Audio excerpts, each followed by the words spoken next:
In the heart of suburban Oregon, nestled between neatly trimmed lawns and quiet cul-de-sacs, stood the Whitaker residence. On the surface, it was exactly what you'd expect of the American dream. 2 stories. White siding. Red door. A basketball hoop over the garage, and a tire swing in the backyard. Neighbors waved when they passed by. Kids played tag down the sidewalks in summer, and the local HOA made sure no blade of grass dared to grow longer than regulation. This wasn't just any neighborhood, this was Cedar Grove. A planned community where security cameras dotted every corner and Amazon deliveries were more punctual than the mailman. And in the middle of it all, was 22 Birch Hollow Lane. To anyone looking from the outside, the Whitakers had it all. Richard Whitaker was a lead software engineer at a Portland-based startup that had just gone public. Tall, lean, always in khakis and a button-down, he was the kind of man who rarely raised his voice but somehow always commanded attention. You'd never catch him without his smartwatch, tracking his steps and heart rate like clockwork. He was what you'd call optimized. Lisa Whitaker was the kind of mom Pinterest was made for. Handwritten lunch notes, DIY Christmas ornaments, alphabetized spice racks. The kind of woman who could host a birthday party for 20 screaming third graders and somehow make it look effortless on Instagram. She had almost 4,000 followers on a mommy blogger page, where she shared everything from gluten-free cookie recipes to gentle parenting tips. And then there were the children. Ellie, the eldest, 12 years old, bookish, shy, and always in the background. She had the intelligence of someone twice her age, but something about her demeanor suggested she'd learned early to be invisible. Caleb, 9, was the opposite. Loud, competitive, a little wild, the kind of kid who had bruises on his shins from soccer and more energy than sense. And baby Sophie. Just turned 2. Lisa's pride and joy. Her little miracle. Yes, from the outside, it looked perfect. But as we all know, perfection is often the first red flag. It was April 14th. A Tuesday. The kind of morning where the air still clings to the last breath of winter. Cold, but trying. At 6:17 a.m., the first 911 call came in. A woman had been seen wandering barefoot along Interstate 5, disoriented, crying, and covered in blood. Not just any woman. Lisa Whitaker. Dashcam footage from a semi-truck later confirmed it. She was stumbling down the shoulder, arms out, waving frantically. Cars honked as they swerved. Her nightgown was torn. Her face was scratched. Her feet were bleeding. But it was the blood on her hands, caked into her wedding ring, smeared down her forearms, that raised the most questions. She was taken to Mercy General Hospital for evaluation. At first, responders thought she may have been in an accident. Or a victim of an assault. Possibly a domestic situation. But when asked where she'd come from, Lisa said something no one expected. "I can't go back there," she whispered. "They're still inside." "Who's inside?" the nurse asked. Lisa looked past her, into the fluorescent ceiling lights. "My children." When officers arrived at 22 Birch Hollow Lane just after 7:45 a.m., the house was quiet. Too quiet. There was no sign of forced entry. No alarms had been tripped. The family SUV was in the driveway. They knocked. No answer. They knocked again. Still nothing. Eventually, they breached the front door, slowly, cautiously. What they found inside would trigger the beginning of one of the most disturbing investigations in Oregon's history. But before we go there, let's go back. Because to understand how we got to this moment, Lisa Whitaker bleeding on a highway, her children possibly trapped or worse, we have to rewind. Not just hours. Not just days. But years.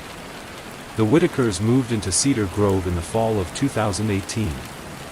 Richard had just accepted a position at Tricor Labs, a local tech firm building machine learning models for government contracts.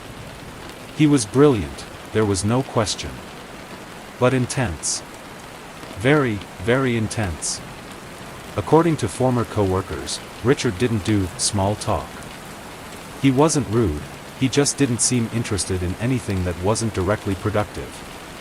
He had a calendar blocked down to the minute. Weekly date nights with Lisa. Playtime scheduled for Caleb. Even spontaneous activities were logged as optional leisure. Lisa, on the other hand, charmed everyone. She joined the PDA within a month. Hosted a cookie exchange that December. People loved her.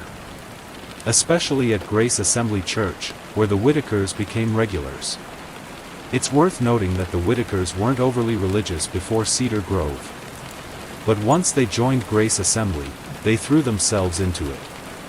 Richard joined a men's accountability group. Lisa began attending Wednesday morning Bible studies. The kids were enrolled in youth programs.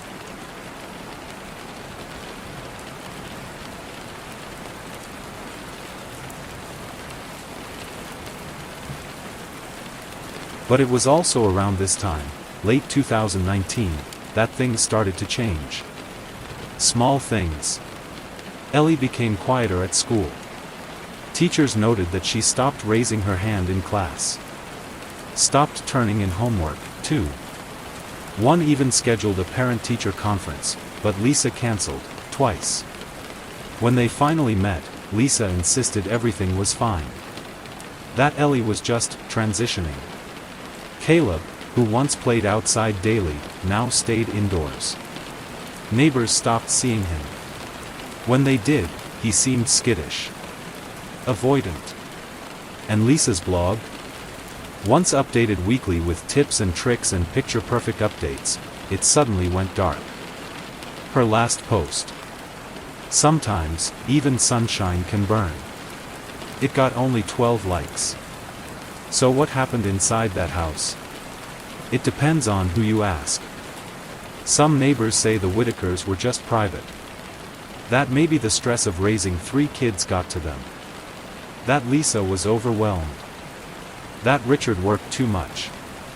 Others? Others weren't so sure.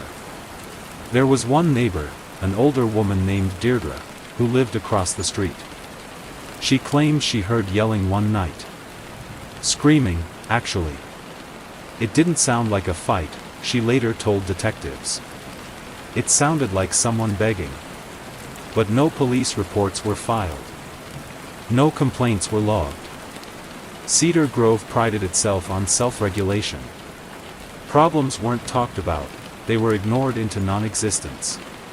Until, of course, they couldn't be. Lisa hadn't been seen in days. Not at the grocery store. Not at church. Not even walking Sophie in the stroller, which she used to do every morning. Then came the Facebook post. It was brief. Just a single photo.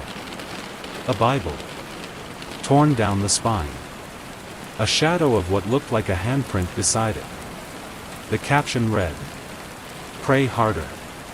It was deleted an hour later. But not before one of her followers took a screenshot. When police eventually combed through Lisa's social media, they found hundreds of posts had been archived.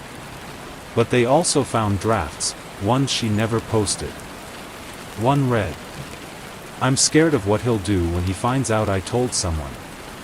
Another, "He has cameras in the walls. I can't prove it yet. But I know he does." And then the most chilling. "If anything happens to me, it wasn't an accident." So now, with Lisa in the hospital, barely coherent, slipping in and out of consciousness, police had only one option. Enter the Whitaker home. The first thing they noticed? The silence. No baby crying. No cartoons on the TV. Just a faint humming, like a refrigerator running. The living room was pristine. Too pristine. Not a pillow out of place. No signs of struggle. But then they opened the basement door. Lisa Whitaker was disoriented when paramedics found her. Shivering, barefoot, her eyes darting toward things that weren't there. Her lips moved constantly, a whispering stream of nonsense, or so it seemed at first. The light went out, she kept mumbling. The light, it's gone. And then, they're still in the basement. Still down there. Don't go down there. At first, law enforcement suspected a carjacking, maybe a botched abduction, or, given the blood on Lisa's body, a domestic dispute that escalated into violence. It wouldn't be the first time the smiling face of a suburban family shattered under pressure behind closed doors. But then officers arrived at 22 Birch Hollow Lane. The front door was ajar. No signs of struggle outside. No broken windows. No forced entry. Just silence. The kind that makes your ears ring. Inside the house, everything was still. Immaculate. Eerie in its cleanliness. Sophie, the toddler, was found upstairs. In her crib. Asleep. Unharmed. A lullaby still playing from a Bluetooth speaker on the shelf. Her diapers were clean. She had a bottle, freshly warmed. Whoever had been there, if anyone, had taken the time to care for her. But Ellie and Caleb were missing. No trace of them. Their beds were untouched. Their rooms appeared undisturbed, except for one detail. Locks. On the inside of the bedroom doors. Industrial-grade slide bolts. Not typical child-proof locks. These were the kind of bolts you'd expect on a panic room. As if the children had been trying to keep something out. And then there were the cameras. Small, almost unnoticeable at first, mounted in corners, tucked behind smoke detectors. Not your standard baby monitor. These were surveillance grade. Recording 24/7. Every hallway. Every room, except the bathrooms. Each one connected to a private server. No cloud backups. All hardwired. Who was watching? And why? Then officers found the basement door. They radioed for backup. Breaching specialists. Forensics. Child Protective Services. The full stack. When they finally opened the door, methodically, carefully, the air that came out was cold. Not just temperature cold. Something else. The kind of cold you feel in your gut. The kind that tells you instinctively. You shouldn't be here. The stairwell descended into pitch black. The light switch at the top didn't work. Only after switching on their helmet flashlights did the truth begin to emerge. The basement wasn't a single open space. It had been subdivided, not by construction crews, but DIY partitions. Plywood walls. Metal brackets. Heavy tarps. Soundproof foam. 3 separate rooms. No windows. Each room with its own lock. And inside? The first room was empty. Just a bare mattress, stained. A single bulb dangled from the ceiling. It flickered and buzzed. The second room contained shelves. Dozens of them. Lined with labeled containers, meals AD, sanitation, medication, play items.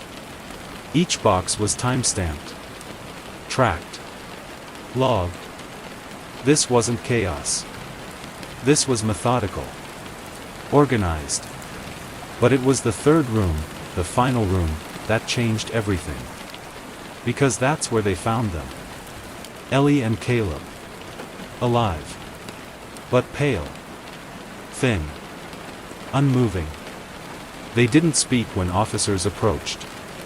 They didn't cry, or scream, or reach out. They didn't even seem surprised. They just stood there, shoulder to shoulder, like dolls set out for display. Caleb's eyes were glassy. Ellie's were vacant. She clutched a composition notebook to her chest, fingers trembling. A detective gently knelt down. "Are you okay?" she asked. Ellie blinked. Then whispered. Are we allowed to come out now? That one sentence made every hair on every arm stand upright. It wasn't just what she said. It was how she said it. Trained. Practiced. As if there were rules. As if someone, or something, had conditioned her to ask for permission. Medical teams escorted the children out. Slowly. Carefully. They were malnourished, dehydrated, and anemic. Caleb had bruising on his forearms. Ellie's fingernails were filed down almost to the skin. Neither child had been reported missing. No Amber Alerts. No prior complaints. From the outside, they had simply vanished into their own home. Back inside the basement, officers continued searching. Hidden behind a false wall, constructed from painted drywall and mounted on hinges, they found a small control room. 2 monitors. A hard drive array. A microphone panel. The monitors showed live feeds from the cameras in the house. One in the nursery. One in the master bedroom. One in each hallway.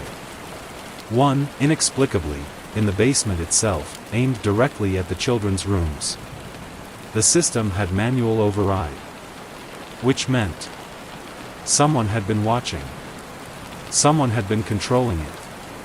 On the desk was a printed schedule. Hour by hour. 6 a.m. Wake up. 6:15 a.m. Morning affirmations. 6:30 a.m. Light therapy. 7 a.m. Breakfast, meal B. 7:30 a.m. Writing session, Freedom Journal. 8:30 a.m. Silence hour. 9:30 a.m. Obedience test, level 2. The list went on. Rigid. Clinical. Disturbing. And then came the audio files. Hundreds of them. Labeled by date. Each one no more than 90 seconds. The first few were unintelligible. Static. But soon, voices emerged. Voice of a man. Caleb, what do we say when the light goes out? Child's voice, weak. We go still and we don't speak. Man. And when do we speak? Child. When the light returns, and you say it's time. As investigators reviewed footage and listened to recordings, a disturbing pattern began to emerge. Lisa was there. She visited the basement daily. Sometimes alone. Sometimes with Richard. In one recording, she reads a story to the children. In another, she brings Caleb a toy car and says, "Only if you pass today's test." The tests were psychological. Sometimes physical. Most were cruel. One involved placing Ellie in the dark for hours, alone, to test her resilience. Another required Caleb to stay completely still, while a recorded baby's cry played for 20 minutes straight, to simulate discipline under stress. What was all this for? And why? In the days following the discovery, theories exploded online. Reddit threads. TikTok sleuths. Podcasts dedicated entire episodes. Was this some kind of experiment? No fingerprints on the basement locks. No recent financial transactions. His phone? Missing. His car? Gone. His company keycard? Last used 4 days prior, to enter a facility, but not to leave. It was as if he had vanished into thin air. It took days before Ellie spoke again. In the hospital, under watch, with therapy dogs and gentle music playing in the background, she finally said something. To a nurse, in the middle of the night. "He made us choose," she whispered. "Choose what?" the nurse asked. Ellie didn't blink. Which one of us deserved the light? As detectives continued piecing together the control room, decrypting files, tracing power sources, cross-referencing audio with home automation logs, they discovered something far more chilling than what had already been found. A second basement. Hidden beneath the first. Accessed through a trapdoor under the storage shelves in room 2. When they opened it, they expected more supplies. Maybe an escape tunnel. What they found instead was a chair, bolted to the floor. Leather straps on the armrests. Electrodes on the headrest. A small monitor beside it. It was labeled Seat of Correction, L3. No one spoke. Not for a full minute. Because it was clear now. This hadn't been spontaneous. This hadn't been a breakdown. This had been a design. The basement of 22 Birch Hollow Lane wasn't just a hiding place. It was a system. A soundproofed vault, sealed from the outside world. Every surface lined with acoustic foam. Every corner wired with surveillance. There were no windows. No light except artificial. No clocks. Time, inside that place, had no meaning. And that was the point. It wasn't just confinement. It was conditioning. In the far corner of the hidden control room, behind a locked cabinet, investigators found them, dozens of tapes. VHS, camcorder mini DVRs, even a few micro SD cards cataloged in index boxes. Each one labeled by hand. White stickers. Bold black marker. Names. Dates. Durations. Tape number 01, Ellie, Obedience Level 1, Initial Conditioning. Tape number 14, Caleb, Meal Resistance Drill. Tape number 26, Ellie and Caleb, Sibling Simulation Failure. Tape number 35, Isolation, Double Lockdown. And on it went.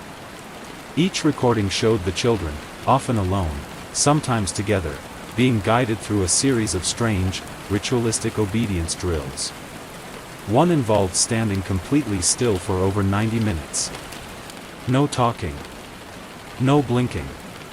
A red light in the room served as a cue. If they moved before it turned off, the drill restarted. Another involved repetitive recitation of rules.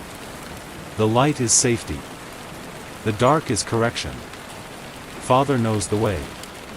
We obey to survive. Punishment for failing the drills was always the same, silence. No one screamed. No one hit them. But the children would be separated. Placed into small, pitch-black compartments hidden behind false walls in the basement. Each one padded, sealed, monitored by thermal cameras.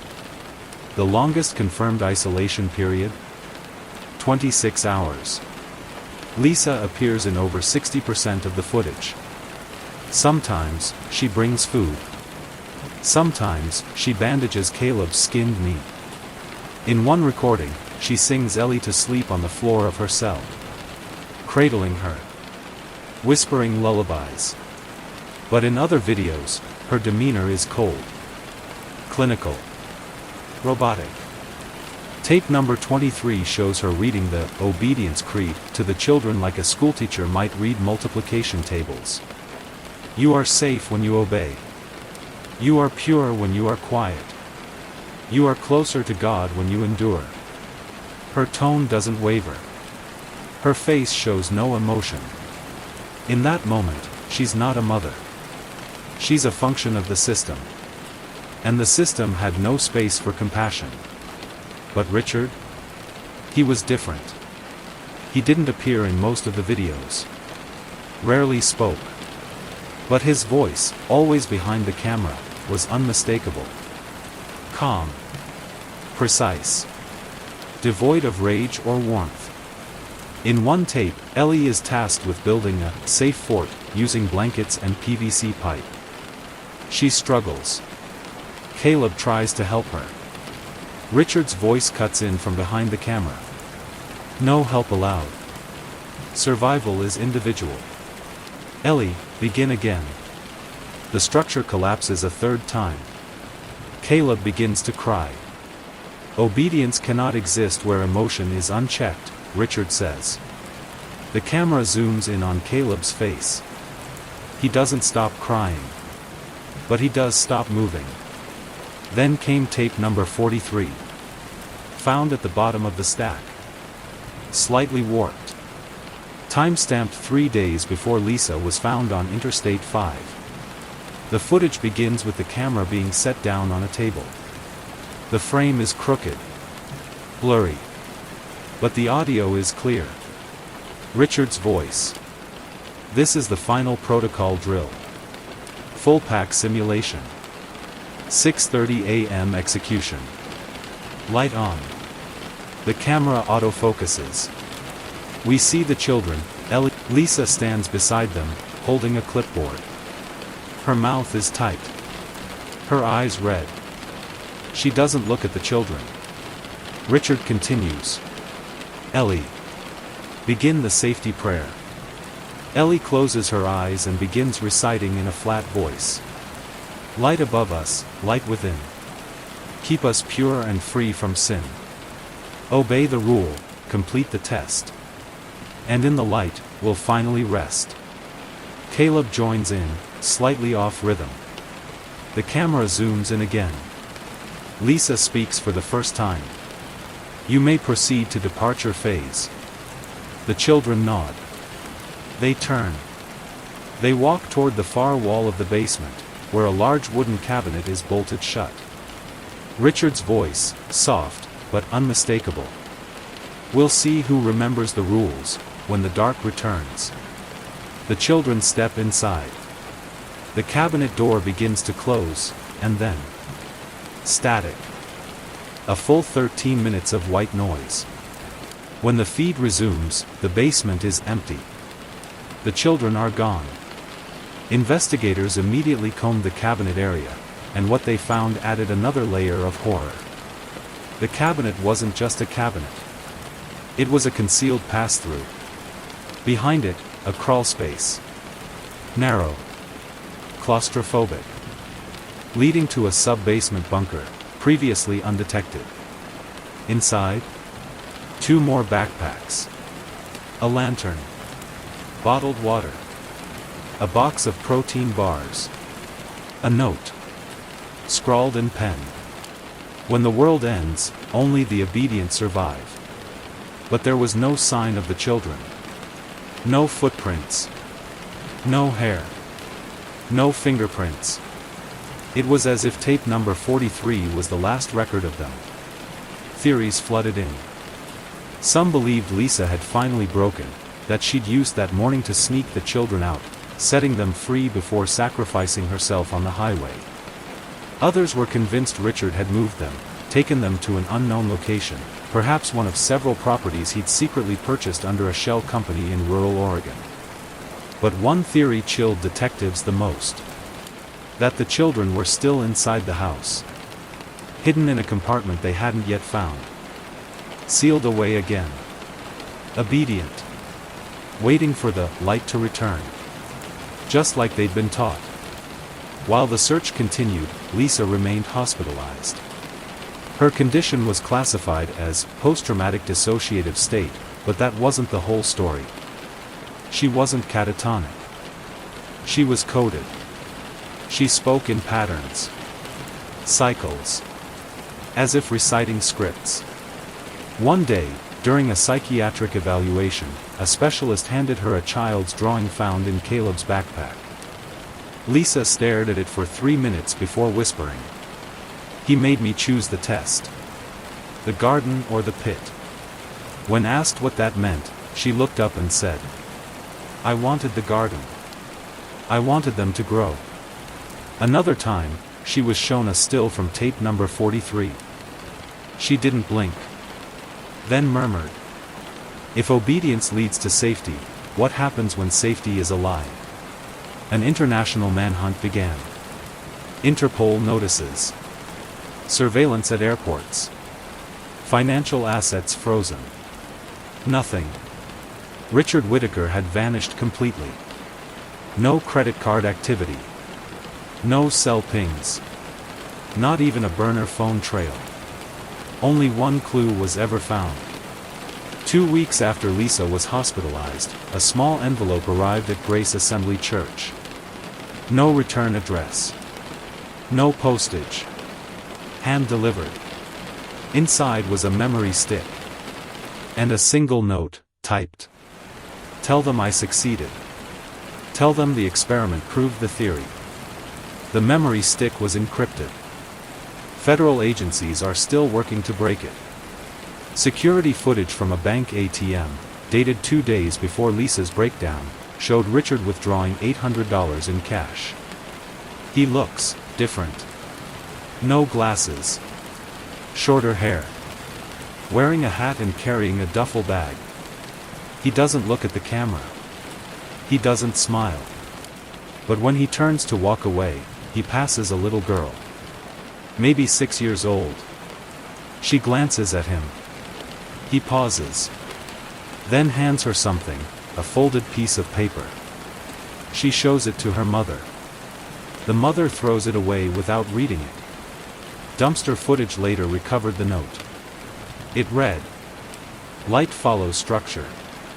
Chaos is just a form of disobedience." It's been 8 months.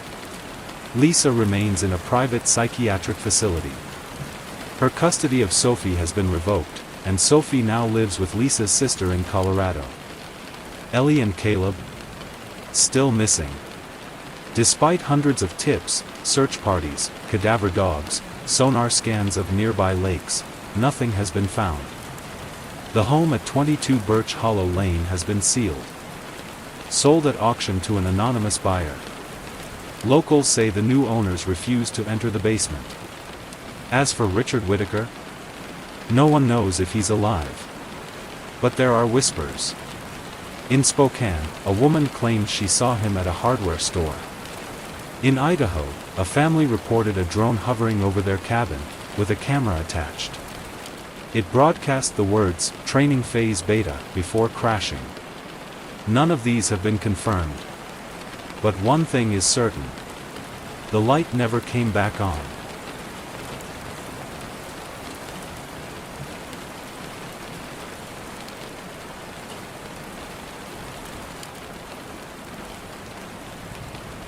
Richard Whittaker disappeared the same day Lisa was found, barefoot and bloodied on Interstate 5. At first, police thought he might be a victim himself, missing, kidnapped, or worse. But deep down, no one really believed that. Because men like Richard don't disappear by accident. 6 days after Lisa's hospitalization, a hiker near Mount Hood National Forest stumbled upon an abandoned 2017 Volvo XC90, gray, dirt-splattered, tucked behind a utility shed just off a remote service road. It was Richard's. The interior was clean. Almost too clean. No fingerprints. No blood. No personal effects, except for 3 things. A stack of children's drawings, hand-labeled with dates and what appeared to be scores. A black, password-protected external hard drive. A handwritten note, folded in thirds and tucked into the glove compartment. The note read, "Clean slates start with sacrifice. You only reset what you're willing to erase." The signature was just a symbol, a triangle with a vertical line splitting it down the middle. No name. No date. But the handwriting matched Richard's journals found back at the house. This was no longer just a local investigation. The hard drive was immediately sent to the FBI's cybercrime unit in Quantico. It took 6 full days to crack the encryption. What they found wasn't just incriminating. It was philosophical. And terrifying. Thousands of documents. Journals. Video logs. Behavioral charts. Diagrams of the human brain annotated with moral judgment scores. But most disturbing of all, a sprawling 84-page manifesto titled, "The Discipline Doctrine: How to Build an Obedient Family for the Collapse." Page 3. The world has failed. Not politically. Not economically. Morally. A generation obsessed with self, ego, distraction. Children don't need freedom. They need purpose. Page 19. Obedience is not control. Obedience is survival. If they can follow rules in the silence, they can survive the noise of collapse. Page 42. Each member of a family must be cleansed of external programming, friends, media, pleasure. From that blank slate, we rebuild. Page 70. A father does not love passively. A father prepares his children to endure, even if they must hate him to survive. The drive was more than writings. It contained video logs. Dozens of them. Richard, alone, speaking into a mounted webcam late at night. In one, he explains obedience drills, in scientific terms, measuring cortisol levels in children before and after social deprivation. Another discusses theory testing, involving prolonged exposure to artificial darkness. But the most unsettling video was time-stamped 3 months before Lisa's escape. Richard sits in front of a whiteboard covered in lines and flowcharts. His voice is calm, measured. Lisa is beginning to doubt the process, he says. She has not yet accepted that pain is part of purification. She still clings to the old world's morality, softness, compromise, maternal sentiment. He taps a marker on the whiteboard. If she breaks before protocol day, the experiment will be incomplete. I may have to proceed without her. When the FBI confronted Lisa with the manifesto and the tapes, she didn't deny them. She didn't cry. She didn't collapse. She whispered, "I know." Her initial interviews with state psychiatrists had painted her as confused, fragmented, dissociated. But under federal interrogation, she was eerily lucid. She admitted to knowing, to participating, to agreeing, at least at first. At first, I believed him, she said. The world did feel broken. Kids glued to screens. Parents exhausted. Nobody listening to each other. Richard said structure would save us. And I thought, maybe he was right. She said it started small. Bedtimes. Screen limits. Meals scheduled to the minute. Then the tests began. Lights out for an hour. No talking allowed. Rewarded with a gold star. The kids thought it was a game. But it escalated. Sudden noise drills. Withholding meals for rule breaches. Assigning point deductions for showing fear. Lisa told herself it was training. Discipline. That she was building resilient kids. She said she stayed because she was afraid. Afraid of what Richard might do if she left. Afraid of losing her children. Afraid he might be right. But she also admitted to something more honest. I liked the quiet, she confessed. The house was so still when they obeyed. Forensic psychologists were divided. Was Lisa a victim of coercive control? Or a co-conspirator in psychological abuse? Her medical history revealed no prior mental health diagnoses. No delusions. No personality disorders.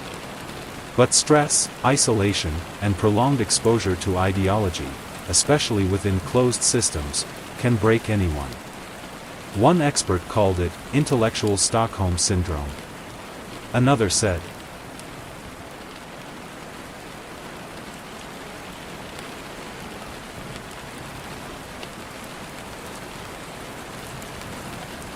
she wasn't brainwashed. She wanted it to be true. Because the alternative was facing the horror of what she was allowing to happen. That's the question that still haunts Cedar Grove. Teachers noticed changes in Ellie's demeanor. A pediatrician flagged Caleb's declining weight. But Lisa always showed up, with a soft voice, a binder of health records, and the smile of a mother who just wanted what's best. Neighbors noticed the kids had stopped playing outside. But this was suburban America. Everyone minds their own business. One parent even commented, I thought they were just strict. Like, old school strict. I didn't think they were torturing them. But in hindsight, it was all there. The silence. The obedience. The invisible line that kept everyone from looking closer.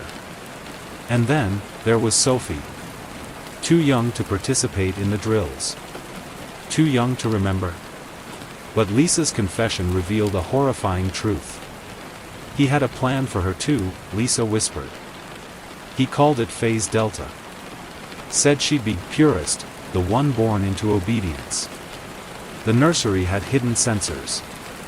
White noise generators designed to trigger sleep associations.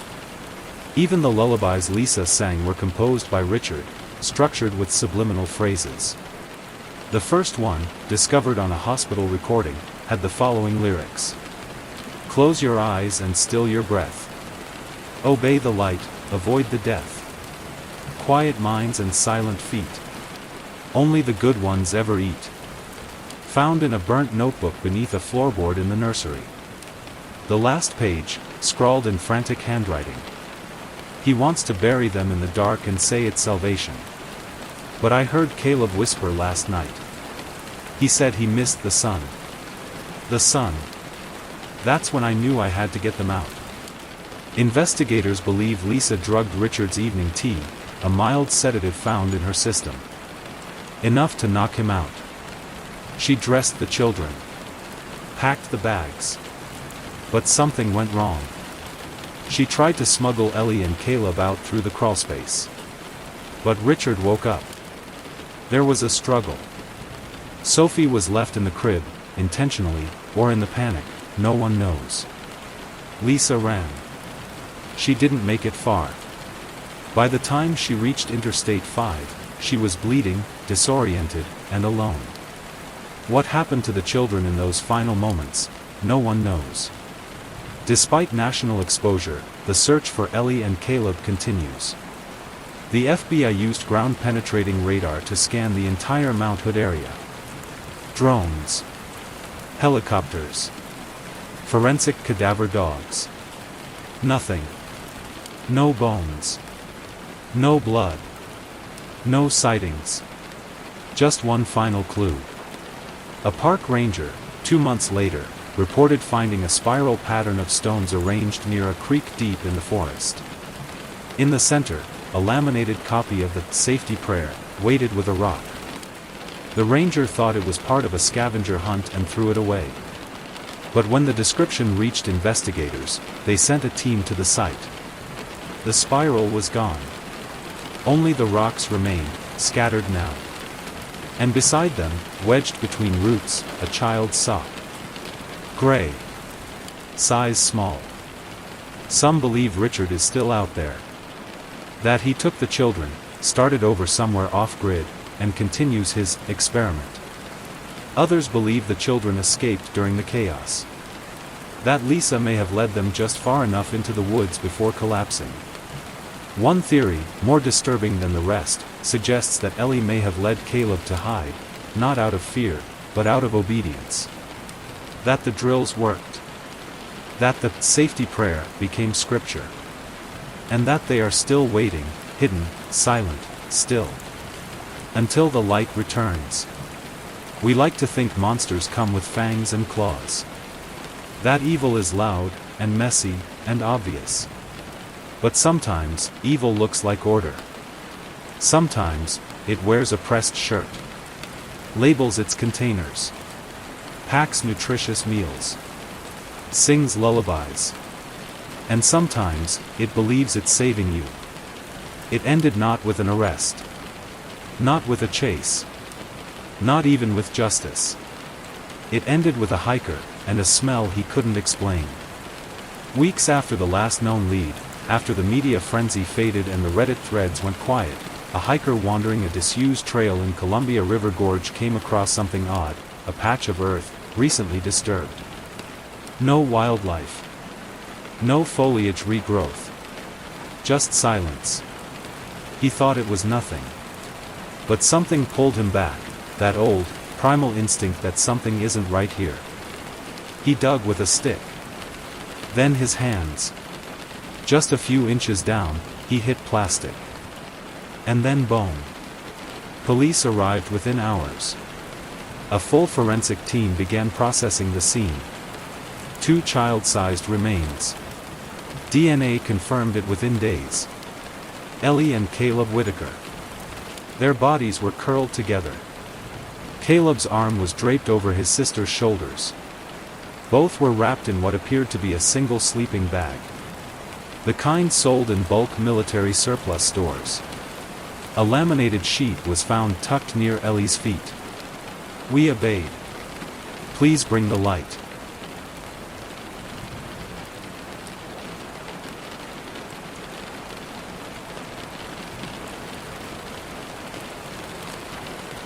The coroner's report changed everything. Cause of death, hypothermia. No trauma. No drugs. No binding. No visible signs of violence. But the timing? Estimated time of death, nearly 6 months before Lisa was found on the highway. 6 months. That meant Lisa had been living in that house, knowing. Walking past their empty rooms. Making breakfast. Updating Sophie's sleep schedule. Filming baking tutorials for her forgotten blog. Raising a baby in the same home where her other children lay buried in the woods. When the truth surfaced, the world paused. News outlets called it the silent mother case.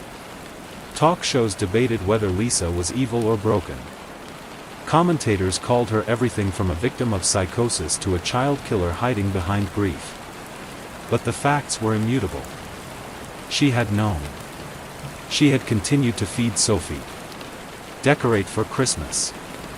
Smile for photos. With her other 2 children dead, not lost, not taken. Dead. And not only did she say nothing. She waited. Lisa Whitaker now lives in a high-security psychiatric facility outside Salem, Oregon. Her diagnosis: dissociative psychosis with delusional coping structures. Her days are quiet. Routine. Like they always were. Meds in the morning. Therapy twice a week. Monitored phone privileges. No mirrors allowed. But sometimes. She talks. To therapists. To herself. To cameras. And when she does, she says the same thing, over and over. They're not dead. They're just waiting. One interviewer asked her what she meant. Lisa tilted her head. Richard said the flesh is just a phase. The light brings the real life. He'll bring them back when it's time. To this day, Richard Whitaker remains a ghost. No confirmed sightings. No digital footprint. No financial activity. Interpol flagged a possible facial match at a monastery in Slovakia, but it turned out to be a misidentified tourist. Another possible match in Argentina was just a conspiracy theorist with a YouTube channel and a beard. Some believe he died in the woods.